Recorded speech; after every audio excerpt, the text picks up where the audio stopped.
Hello everyone, कैसे हैं आप सभी लोग। आशा करती हूँ आप सभी बहुत अच्छे होंगे। मेरा नाम है ऋतु चौधरी और मैं आप सभी के लिए लेकर आ गई हूँ UP police special current affairs की क्लास। तो आइए स्टार्ट करते हैं हम आज की अपनी क्लास को। और आज का फर्स्ट क्वेश्चन है आप सभी के सामने।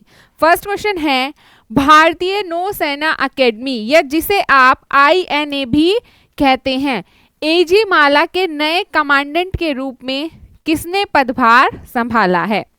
फर्स्ट ऑप्शन है आपका vice admiral R Hari Kumar, second vice admiral CR Praveen Nair, third है vice admiral Manish Chadha and last है आपका option vice admiral Dinesh Tripathi. तो ये हैं आपके वाइस एडमिरल मनीष चड्ढा जिसने ये पदभार संभाला है। अब हम यहाँ बात करें INA की, या जिसे आप भारतीय नौसेना अकेडमी या इंडियन नेवी अकेडमी भी कहते हैं। इसकी जो स्थापना हुई थी वो आपकी हुई थी 2009 में। स्थापना हुई थी 2009 में, इसकी स्थापना हुई थी। और ये एशिया की सबसे बड़ी नौसेना अकेडमी है। क्या है ये? एशिया की सबसे बड़ी नौसेना अकेडमी, एशिया की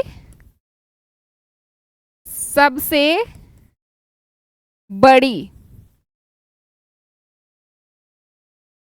नौसेना अकेडमी है।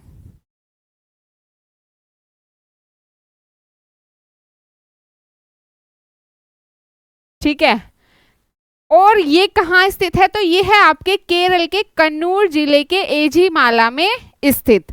आगे देखते हैं, 1 अगस्त 2025 को भारतीय नौसेना अकेडमी या INA AG माला में वाइस एडमिरल मनीष चड्ढा ने नए कमांडेंट के रूप में अपना कार्यभार ग्रहण किया है या संभाला है। अब वो इस पद पर आ किसके स्थान पर है, यानी कि इस पद पर इनसे पहले कौन कार्यरत था? तो वो थे आपके vice admiral CR Praveen Nair, जो इनसे पहले इस स्थान पर कार्यरत थे। INA भारत की सर्वोच्च नौसेना अधिकारी प्रशिक्षण अकेडमी है। इसकी स्थापना मैंने अभी आपको बताई 2009 में 721 करोड़ की लागत के साथ की गई थी। और यह संस्थान आत्मनिर्भर भारत अभियान के तहत भविष्य के नौसैनिक नेतृत्व को तैयार करने का भी एक प्रमुख केंद्र है। नेक्स्ट है आपका अखिल भारतीय फुटबॉल महासंघ, या जिसे आप AIFF भी कहते हैं, ने सीनियर पुरुष राष्ट्रीय टीम के मुख्य कोच के रूप में किसे नियुक्त किया है? तो ऑप्शन है आपके सुब्रत पाल, सैयद शबीर पाशा, खालिद जमील या फिर स्टीफन कॉन्स्टेंटाइन। तो कौन है जिन्हें नियुक्त किया गया है? तो वो हैं आपके खालिद जमील, जिन्हें मुख्य कोच के रूप में यहाँ नियुक्त किया गया है। अब हम बात करें हम AIFF की, तो ये AIFF है क्या? AIFF क्या है ये AIFF? तो ये है आपका all India football federation. All India football federation, या जिसे आप अखिल भारतीय फुटबॉल महासंघ भी कहते हैं। इसकी जो स्थापना हुई थी वो आपकी हुई थी 1937 में। कब की गई थी इसकी स्थापना? इसकी स्थापना की गई आपकी 1937 में। और ये संबद्ध है, यानी एफिलेटेड है आपकी ग्लोबल गवर्निंग बॉडी फीफा और AEC के साथ, जो कि आपकी फुटबॉल से ही संबंधित है। नेक्स्ट है, जमील को भारतीय सीनियर पुरुष राष्ट्रीय फुटबॉल टीम का नया मुख्य कोच नियुक्त किया गया है। और ये निर्णय AIFF की वर्चुअल कार्यकारी समिति बैठक में लिया गया है, जो तकनीकी समिति की सिफारिश पर आधारित है। इस समिति की अध्यक्षता जो की वो है आपके IM विजयन ने इसकी अध्यक्षता की, और जो चयन प्रक्रिया में थे वो थे आपके सैयद सबीर पाशा व सुब्रत पाल की शॉर्ट रिपोर्ट भी इसमें शामिल रही। वरिष्ठ कोचों अमांडो कोलासो और शबीर अली ने भारतीय कोचों को प्राथमिकता देने की वकालत भी की है। नेक्स्ट है आपका दिल्ली के नए पुलिस आयुक्त के रूप में किसे नियुक्त किया गया है। ऑप्शन है आपके संजय अरोड़ा, राकेश अस्थाना, शशि भूषण कुमार सिंह या फिर अजय राज शर्मा। तो जो नियुक्त किए गए हैं वो हैं आपके शशि भूषण कुमार सिंह। 1 अगस्त 2025 को वरिष्ठ आईपीएस अधिकारी शशि भूषण कुमार सिंह, या जिन्हें आप एसबी के सिंह भी कहते हैं, ने दिल्ली के नए पुलिस आयुक्त के रूप में कार्यभार संभाला है। और किसके पद पर कार्य करने वाले हैं ये, तो वो हैं आपके संजय अरोड़ा, जिनका इन्होंने स्थान लिया है। ये नियुक्ति आपकी एजीएमयूटी कैडर से हुई है, जिससे 2022 के बाद पहली बार बाहरी कैडर से हटकर ये चयन हुआ है। एसबी के सिंह 1986 बैच के अधिकारी हैं और कार्यभार संभालने से पूर्व दिल्ली होम गार्ड्स के महानिदेशक ये थे। वे 31 जनवरी 2026 को सेवानिवृत्त होंगे। अब यहाँ आपको एक वर्ड आपने यहाँ एक पढ़ा है एजीएमयूटी कैडर। अब ये एजीएमयूटी कैडर है क्या? एजीएमयूटी कैडर, अब ये है क्या कैडर? तो इसकी बात करें तो ये है आपका, यहाँ ए से मतलब है अरुणाचल प्रदेश, जी से है गोवा, एम से है आपका मिजोरम, अरुणाचल प्रदेश, गोवा, मिजोरम एंड यूटी यानी यूनियन टेरिटरीज, या फिर आप जिनसे केंद्र शासित प्रदेश भी कहते हैं। तो इन्हीं सभी जगहों से अरुणाचल प्रदेश, गोवा, मिजोरम और जितने भी आपके केंद्र शासित प्रदेश हैं, इनमें से जो भी आपके आईएएस, आईपीएस या आईएफओएस यानी कि इंडिया फॉरेस्ट सर्विस से, इन सभी से जो अधिकारी हैं, जो ऑफिसर हैं, वो इस कैडर में शामिल होते हैं और उनमें से ही किसी को यहाँ चुना जाता है या ये कार्य दिया जाता है। नेक्स्ट है आपका विश्व स्तनपान सप्ताह हर वर्ष किस तिथि से मनाया जाता है? 1 से 5 अगस्त, 1 से 7 अगस्त, 7 से 14 अगस्त या फिर 15 से 21 अगस्त। तो ये आपका मनाया जाता है 1 से 7 अगस्त। अब ये विश्व स्तनपान सप्ताह ये मनाया क्यों जाता है? ये जिसे आप वर्ल्ड ब्रेस्ट फीडिंग वीक भी कहते हैं। इसे जो पहली बार मनाया गया था वो मनाया गया था वाबा या WABA के द्वारा, यूनिसेफ और WHO के सहयोग से इसे पहली बार 1992 में मनाया गया था। पहली बार कब मनाया गया था? पहली बार इसे मनाया गया था वो 1992 यानी 1992 में मनाया गया था यूनिसेफ WHO के सहयोग के साथ वाबा के द्वारा। आपको पता है, ये पहले बताया, यूनिसेफ और WHO क्या है? ये एजेंसी हैं, यूनाइटेड नेशन या UN की एजेंसी हैं अलग अलग। और बात करें हम WHO की तो इसकी स्थापना हुई 1948 में, और यूनिसेफ की बात करें तो उसकी स्थापना आपकी 1946 में हुई थी। और वाबा जिसके द्वारा इसे मनाया गया तो उसकी जो स्थापना हुई वो 1991 में हुई थी। हर साल 1 से 7 अगस्त तक विश्व स्तनपान सप्ताह मनाया जाता है। अब मनाया क्यों जाता है? क्या मोटिव, क्या उद्देश्य है इसे मनाने का? तो ये मनाया जाता है स्तनपान के लाभों के प्रति जागरूकता फैलाना और माताओं को सहयोग प्रदान करना। मतलब कि स्तनपान के लिए जो औरतें हैं उन्हें या जो लोग हैं उन्हें क्या करना? जागरूक करना। ये इसका मुख्य उद्देश्य है। अब इसकी जो 2025 की थीम रही वो क्या रही? इसकी थीम थी स्तनपान को प्राथमिकता दें और स्थायी सहायता प्रणालियों का निर्माण करें। ये इसकी थीम रही 2025 की। जो इसे केवल, मतलब कि इस थीम का मतलब ये नहीं है कि केवल इसे व्यक्तिगत जिम्मेदारी ही समझे।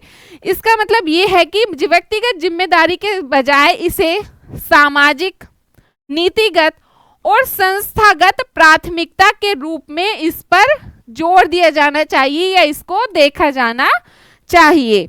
इसकी शुरुआत अभी बताई मैंने 1992 में वाबा ने WHO और यूनिसेफ के सहयोग से की थी।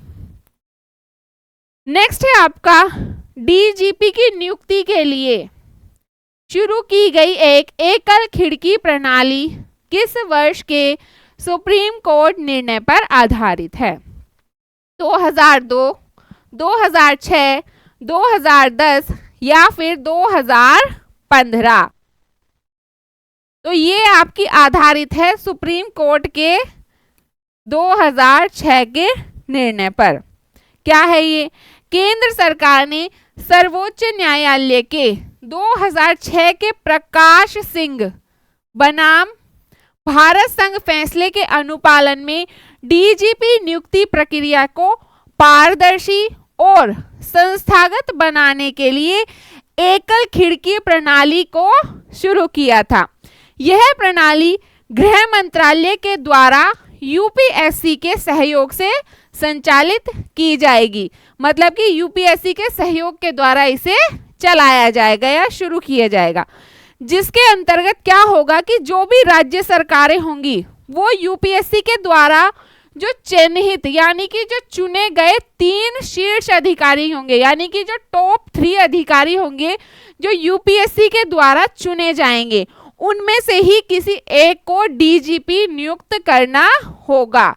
ये है आपकी एकल खिड़की प्रणाली। ठीक है, जो शीर्ष 3 अधिकारी चुने जाएंगे यूपीएससी के द्वारा, उन्हीं में से किसी एक को डीजीपी नियुक्त करना होगा। नेक्स्ट है आपका 2025-26 की डॉक्टर बीसी राय ट्रॉफी टियर 1 किस राज्य ने जीती है? पश्चिम बंगाल, मिजोरम, मणिपुर या फिर गोवा? तो ये आपकी जीती है मणिपुर ने। और ये जो आपकी ट्रॉफी है डॉक्टर बीसी राय ट्रॉफी, इसे आप जूनियर नेशनल फुटबॉल चैंपियनशिप के नाम से भी इसे आप जानते हैं। 30 जुलाई 2025 को अमृतसर में खेले गए फाइनल मुकाबले में मणिपुर ने पश्चिम बंगाल को 3-0 से हराकर 2025-26 की डॉक्टर बीसी राय ट्रॉफी को अपने नाम किया है। और ये मणिपुर की तीसरी बार जीत है, यानी कि इस बार मणिपुर ने ये ट्रॉफी तीसरी बार अपने नाम की है। इससे पहले उन्होंने ये 1998, 1999 में जीती थी और उसके बाद 1999 से 2000 में ये खिताब अपने नाम किया था। उसके बाद अब 2025-26 में ये ट्रॉफी उन्होंने अपने नाम की है। और डॉक्टर बीसी राय ट्रॉफी आपकी अखिल भारतीय फुटबॉल महासंघ के द्वारा आयोजित की जाती है, यानी AIFF के द्वारा इसे आयोजित किया जाता है। ये आपकी एक राष्ट्रीय स्तर की चैंपियनशिप है जो आपके 15 वर्ष से कम उम्र के खिलाड़ियों के लिए आयोजित की जाती है। नेक्स्ट है आपका क्लोव्स सिंड्रोम। ये क्लोव्स सिंड्रोम किस प्रकार का विकार है? आप ये मत समझना कि क्लोव्स मतलब कि यहाँ लॉन्ग सिंड्रोम की बात हो रही है। यहाँ ये एक विकार है, तो ये बताना है कि ये किस तरह का विकार है। ये आपका यहाँ क्लोव है, ये एक इसका वर्ड जो है लेटर, वो एक एक शब्द को बताता है, एक बीमारी को बताता है कि किससे ये संबंधित है। तो फिलहाल हम देखते हैं कि ये वंशानुगत विकार है, जन्मजात दुर्लभ विकार है, पोषण की कमी से उत्पन्न रोग है, या फिर ये एक वायरल संक्रमण है। तो बात करें हम क्लोव्स सिंड्रोम की, तो ये एक आपका जन्मजात विकार है। जन्मजात विकार का मतलब है कि जो विकार आपका गर्भावस्था से ही हो, यानी कि जो जन्म से ही बच्चे के अंदर आता है, उसे आप कहते हैं जन्मजात विकार। अब ये विकार किस तरह का होता है? तो ये आपकी रक्त कोशिकाओं में यानी कि ब्लड वेसल्स जो होती हैं, आपकी त्वचा, आपकी रीढ़ की हड्डी, जोड़ और हड्डियों में एक एबनॉर्मेलिटी को पैदा करता है। इस विकार के कारण आपके इन शरीर की इन जगहों पर क्या होती है, एक असमानता पैदा होती है। नेक्स्ट है क्लोव्स सिंड्रोम जागरूकता दिवस। ये आपका मनाया जाता है 3 अगस्त को। इससे संबंधित एक दिवस भी मनाया जाता है जागरूकता के लिए, वो आपका 3 अगस्त को मनाया जाता है।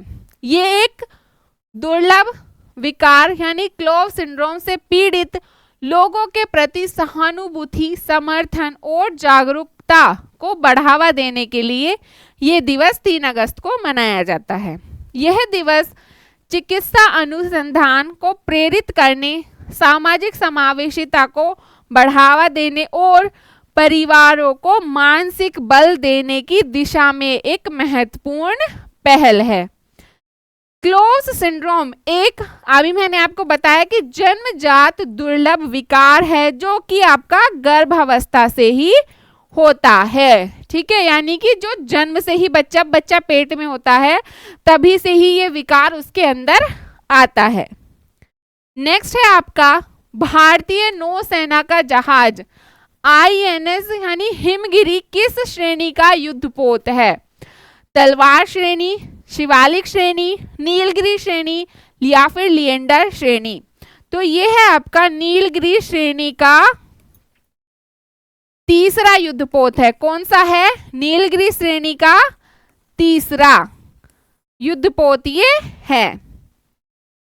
देखिए, भारतीय नौसेना में INS हिमगिरी को औपचारिक रूप से शामिल कर लिया गया है और ये नीलगिरी श्रेणी का तीसरा युद्धपोत है और इसे कोलकाता स्थित garden rich ship builders and engineers के द्वारा इसे बनाया गया है, इसका निर्माण किया गया है। यह युद्धपोत परियोजना 17A के अंतर्गत आता है जो भारतीय नौसेना के लिए अत्याधुनिक स्टेल्थ फ्रिगेट्स के निर्माण की एक योजना है। तो ये थे हमारी क्लास के कुछ इंपॉर्टेंट क्वेश्चंस।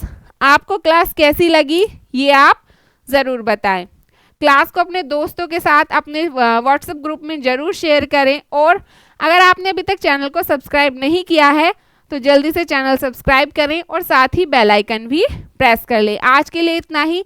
अब आपसे मुलाकात होगी नेक्स्ट वीडियो में। धन्यवाद।